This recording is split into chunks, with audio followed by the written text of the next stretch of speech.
Hi, I'm Professor Leah Ruppanner. As a sociologist, I've made it my life's mission to take down every ridiculous gender myth out there.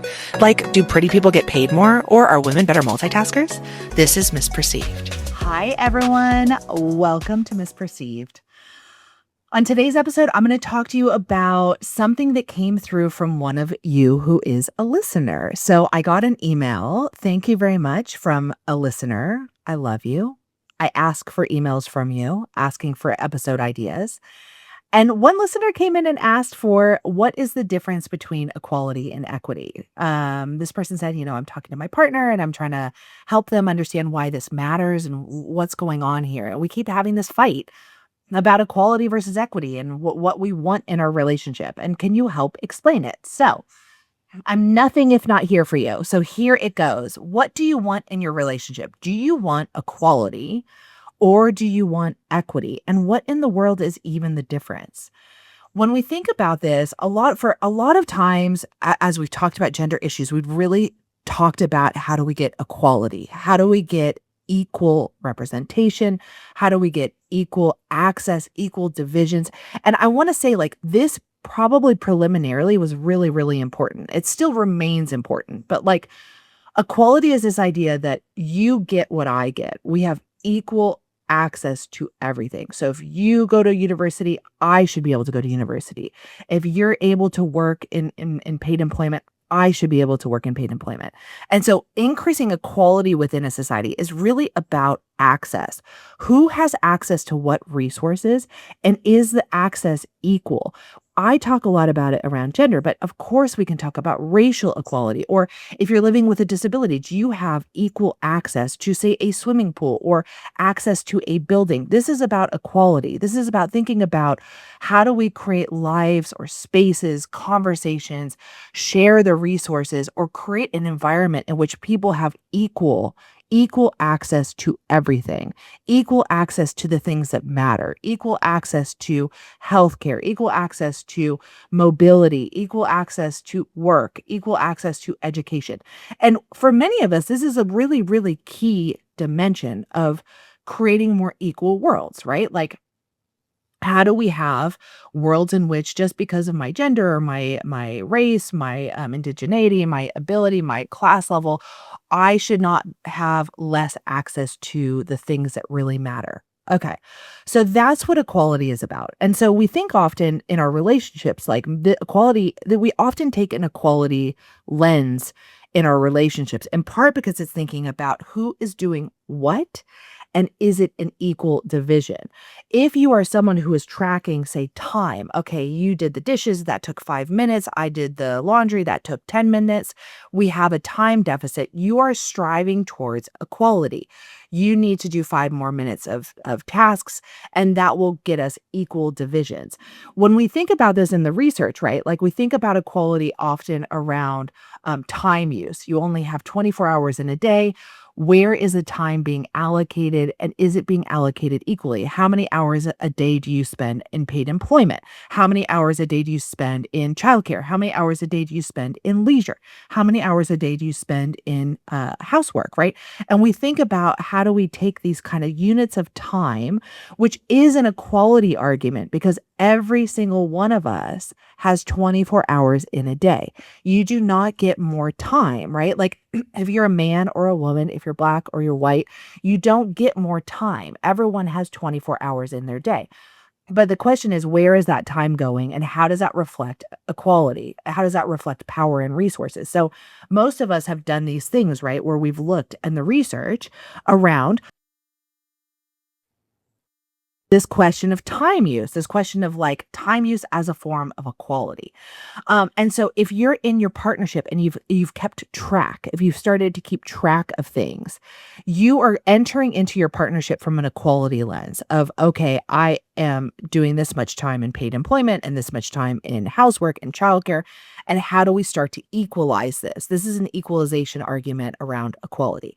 I am not saying whether this is good or bad, right? This is one lens through which to take a look at your relationship and your dynamics and your life. And it's actually very important lens to look at because in part, because we know that, investments in paid employment can lead to long-term better outcomes. Whether you have career progression, whether you're, moving up the ladder, whether you can make more money, whether you are contributing to your retirement or superannuation. So the time-based equality measures are important for the long-term resource measures. I will say to you that I think as a society, we probably need to move away from time-based measures as an exclusive measure of productivity and start to think about how do we think of our contributions to the world, whether we're actually achieving stuff, like whether we're completing stuff. Because some of us can do things in smaller amounts of time, and some of us need more time to do it, right? And with generative AI here, sorry, I know I'm on a tangent, but stay with me. With generative AI, in theory, our productivity as time-based is probably less useful because now we're able to achieve our goals, workplace goals, quicker. And so you thinking about I have to be there 8 hours a day is probably less fruitful as opposed to thinking about what am I contributing to? What are the goals we're working towards? What are the things we need to achieve? And how am I getting there? Am I succeeding in those? And that might take 5 minutes or it might take 5 days. But time as a singular measure of our ability and productivity is probably not that useful now that we have tools that definitely speed us up, that definitely allow us to achieve more quickly. But we now need to think about quality of the outcomes and the outcomes we're trying to achieve. Okay. I'm gonna circle back in. Don't worry. So that's the equality measure. When I talk to couples, a lot of times this is the thing that creates huge amount of conflict, right? If you're trying to see who's doing what, and many of you, as I've said in my book, although now you can have my book, you can go to lightenlab.com, you can get drained, reduce your mental load to be less and do less and be more. And you can even get it now. I found out you can get it on Spotify. If you have a Spotify, download the book there. You can get access to it. I'm there as an audiobook on Spotify too.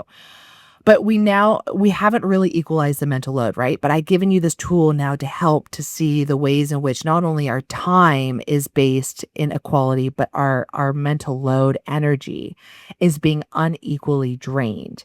And so there is an equality measure. How do we know who's doing what and is it equal and is it fair? And how do we make sure that people have access to resources? Another complementary way to think about this. Now, this is it's not like an either or. I'm not saying to you, you should either have an equality measure or an equity measure. I want you to be toggling between the two simultaneously.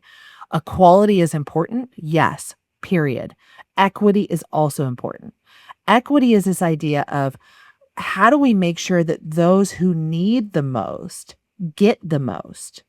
This might mean that actually, unlike equality, which is like you get 2 coins and I get 2 coins, equity measure is you actually need more coins than I do right now. You right now need 10. And that means that I'm going to have 1 or maybe 0.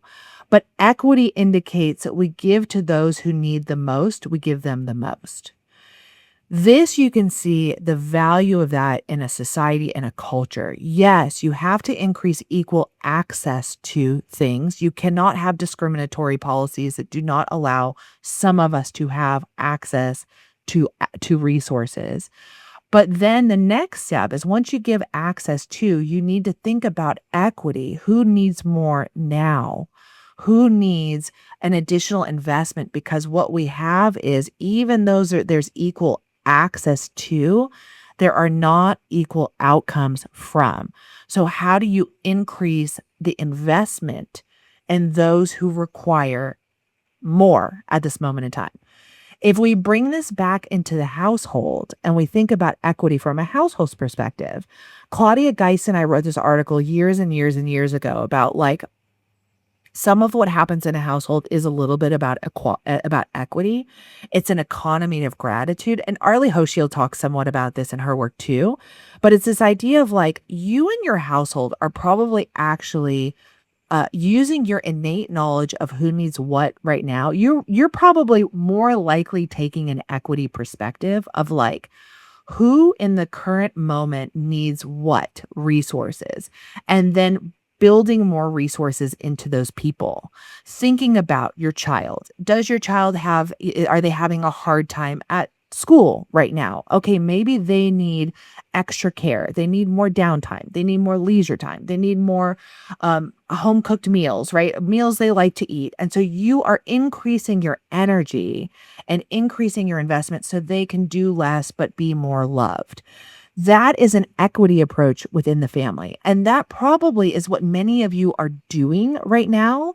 But the problem is that it's going to burn one. If you sustain that as a singular argument without the rebalance towards equality and equal equity perspective, then you're going to burn out because it's one person scanning, identifying, realizing what other people need to make sure that those other people need it.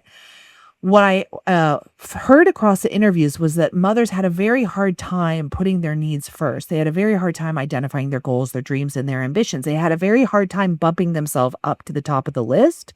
And they had a very hard time taking without feeling a huge sense of failure. If I don't do this right, if I have to take more from the family, I'm not doing it right, because to be a mother is to be selfless.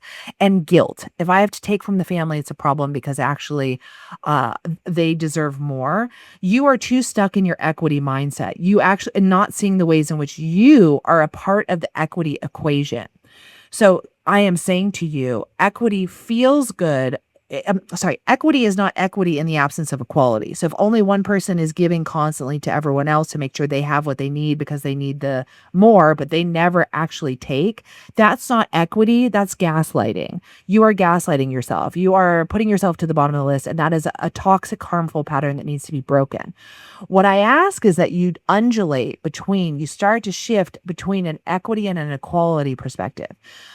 In part because if you're strictly in the equality perspective, you might actually find that your relationship is full of conflict, and you might need to take a little bit more of an equity perspective. And what that means is sometimes I take and you give, and sometimes I give and you take. But to make sure that over the duration of the relationship that you're rebalancing, my friend Kate Mangino said, it's about across a relationship, we balance out on that. Making sure that is there as part of your consciousness is key. Claudia and I wrote about people so well that sometimes you're trading insights into them too. Like you also have this innate knowledge of what people need at what moment in time. And it might not, you're kind of building this repository, this encyclopedia about your partner, your family, your friends, and you can understand how to bring them in terms of an equity thing. Like you're down, you need this, but that needs to be reciprocated. That cannot be work that just women are carrying alone. So if you're a man listening to this, what I'm saying to you is, you might be at the receiving end of her equity, and you need to make sure that the quality piece is coming in on your perspective too.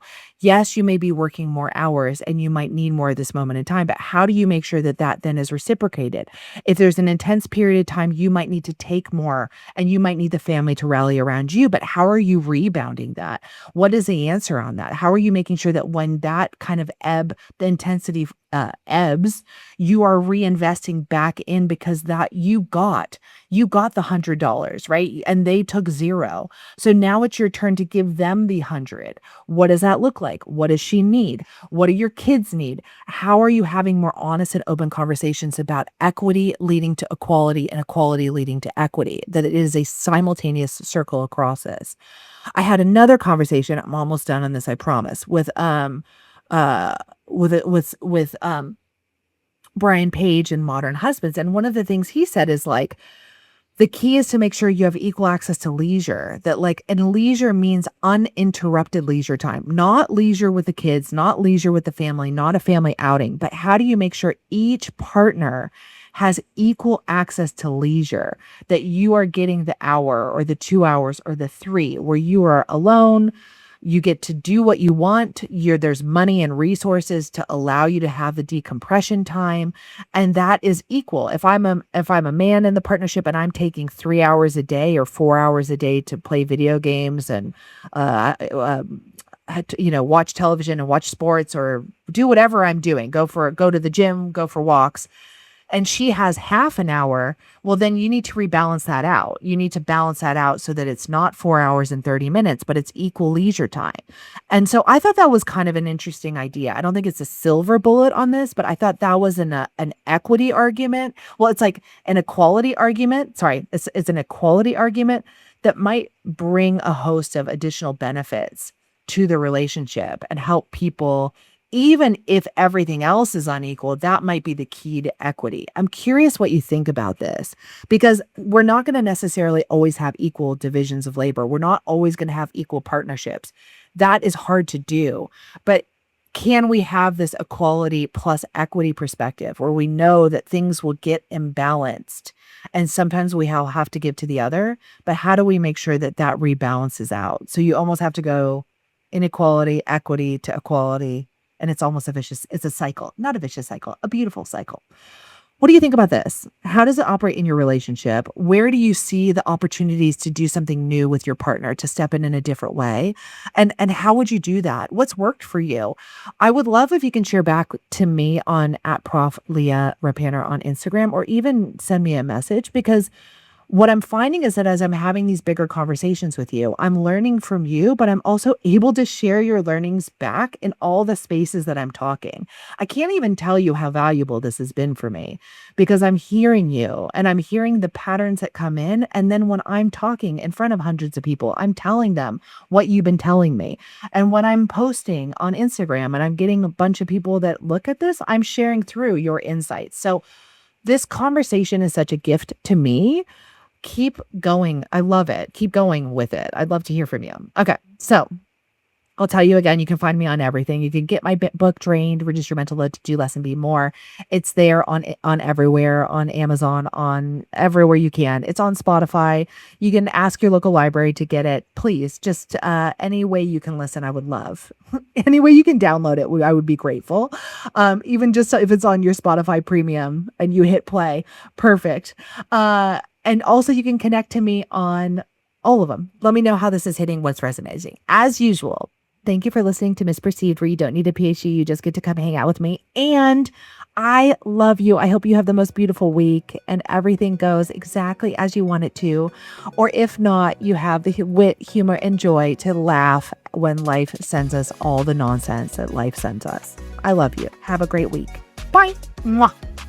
We are so lucky and grateful that this series is being supported by the Melbourne Public Humanities Initiative at the University of Melbourne.